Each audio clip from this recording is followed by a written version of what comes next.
Kalau hadis ini tidak diangkat, maka eksistensi surga dan neraka itu mengkhawatirkan. Kenapa mengkhawatirkan? Begini, maaf, ini agak-agak sedikit nakal pemikiran saya. Di dunia ini kenikmatan akan di dunia ini kenikmatan akan tetap ada ketika ada ketidaknikmatan. Jadi dunia ini akan bisa terpahami ketika semuanya serba diperbandingkan. Contohnya, jika seluruh wajah perempuan itu cantik, maka tidak akan ada definisi cantik. Jika seluruh manusia di dunia ini itu kaya, maka tidak akan ada pengertian kaya. Bahkan mungkin kita tidak bisa menikmati kekayaan itu sendiri. Artinya apa? Butuh kemiskinan agar eksistensi kekayaan itu bisa dipahami. Butuh keberadaan orang jelek agar cantik itu keberadaannya bisa tetap ada. Di dunia ini, agar kita bisa bahagia, maka kita harus punya perbandingannya, yaitu ketidakbahagiaan itu sendiri. Sehingga apa? Kenikmatan-kenikmatan yang ada di dunia ini berdasarkan sebuah perbandingan. Kalau perbandingannya tidak ada, maka kenikmatan ataupun kesengsaraan pun tidak akan ada juga. Bisa dibayangkan, di surga itu kan semuanya adalah kenikmatan.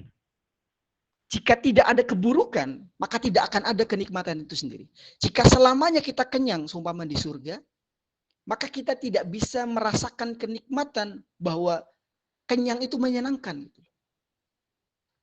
Oleh karena itu, ya sudah, surga itu kita tidak tahu sama sekali. Jadi jangan sampai menyeret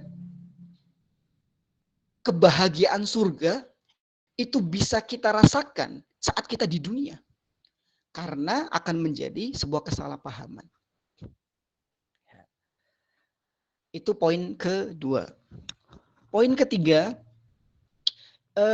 soal surga pada akhirnya pada ayat-ayat Madaniyah ketika Kanjeng Nabi posisinya sudah hijrah ke Madinah, masyarakat sudah dalam keadaan iman paripurna kepada Allah dan kepada Nabi-Nya Sallallahu Alaihi Wasallam.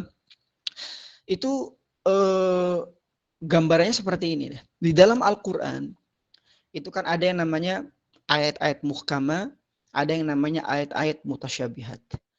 Jadi ayat-ayat mutasyabihat itu adalah ayat-ayat yang sebaiknya manusia tidak perlu menafsirinya secara jauh. Karena memang Gusti Allah tidak menerangkannya kepada kita. Atas kesengajaannya cukup diamini saja keberadaannya.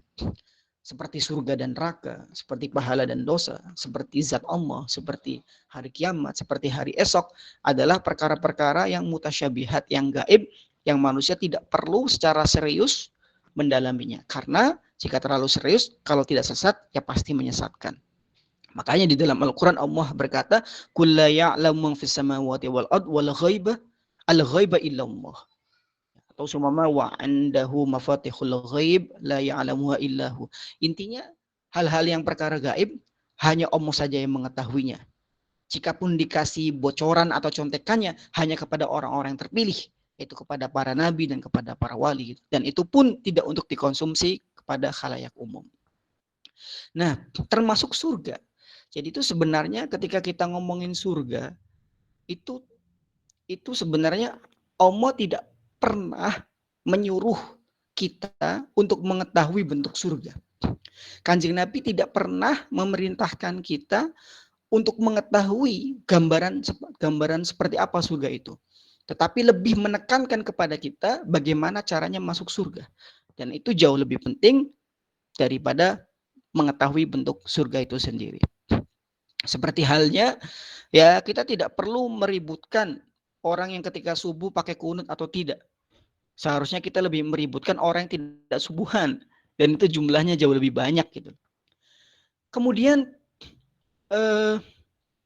dan pada akhirnya soal surga itu, ya, hanya ridho Allah, hanya kehendaknya seseorang bisa masuk ke dalamnya.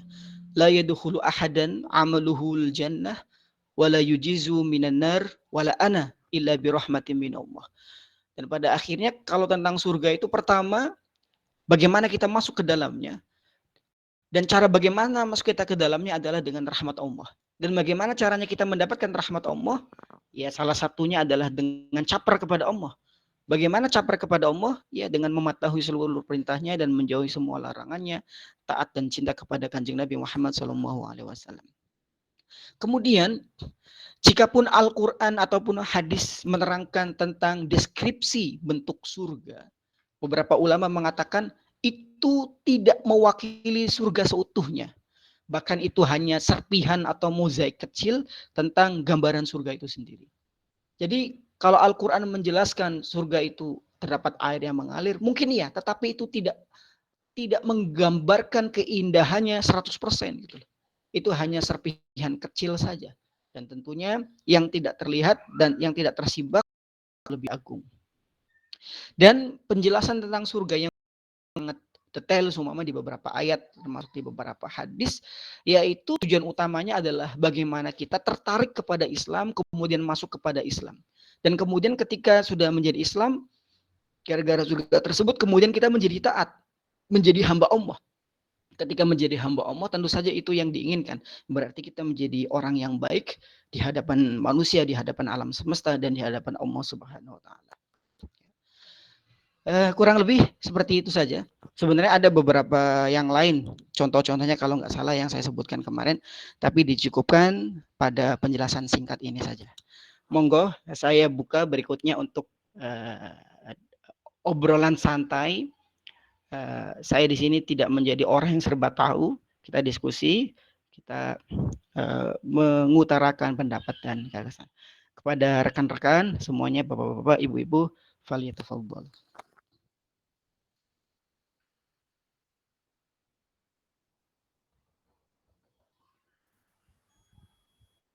Assalamualaikum Ustaz. Waalaikumsalam.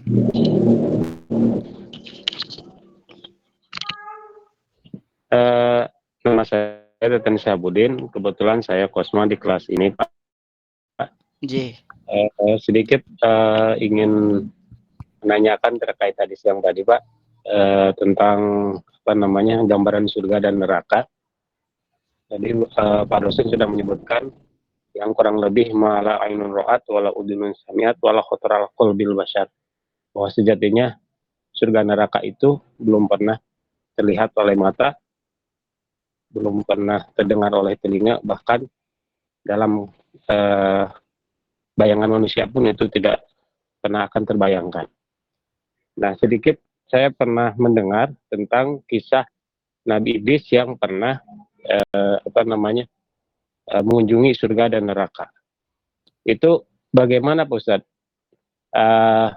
Dalam hadis yang tadi mengatakan bahwa manusia belum pernah melihat surga dan neraka, gitu ya.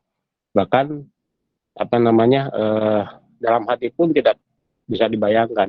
Tapi di sisi lain, para nabi juga pernah ada atau orang-orang pilihan Allah yang bisa melihat surga dan neraka. Itu bagaimana penjelasannya, Pak dosen? Mohon maaf. Terima kasih. Ya. Terima kasih. Ada juga pertanyaan lain mungkin berkaitan seperti Nabi Adam. Bukankah pernah ke surga kan? Berarti kan ya. Betul. Berarti kan lebih detail lagi sebelum Nabi Adam dideportasi ke dunia kan sebelumnya di surga dulu. Walaupun sebenarnya apakah Nabi Adam di surga itu ulama-ulama berselisih pendapat. Ada yang mengatakan bukan surga, itu sebatas taman yang indah. Ada yang mengatakan surga dan lain sebagainya. Tapi satu yang paling penting adalah Nabi Adam tidak pernah mendeskripsikan surga. Adapun keberadaannya di surga ataupun tidak di surga, ya ulama-ulama bersilang pendapat. Itu yang pertama. Yang kedua, jika pun ada beberapa nabi atas kehendak Allah bisa melihat surga, itu pada akhirnya mereka tidak menerangkan bentuk dan visualisasi surga. Karena bisa jadi ketika dijelaskan oleh manusia, itu tidak akan bisa nyampe pemahamannya. Bahwa imajinasi kita belum kesono pengetahuannya. Yang dijabarkan sebatas ada beberapa nabi yang sudah di surga semuanya. Tapi tidak dijelaskan seperti apakah surga itu sendiri. Jadi titik highlightnya adalah titik fokusnya adalah orang-orang pilihan yang seumpama sudah di surga atau telah diperlihatkan surga, pada akhirnya mereka tidak memberikan ulasan atau tutorial ataupun deskripsi tentang surga itu seperti apa.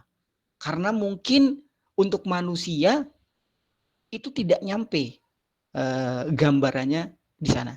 Sama halnya kayak gini lah. Orang primitif kan tidak akan bisa membayangkan ada HP gitu loh. Orang primitif tidak akan bisa membayangkan orang primitif, orang belum bisa baca dan tulis, tidak membayangkan ada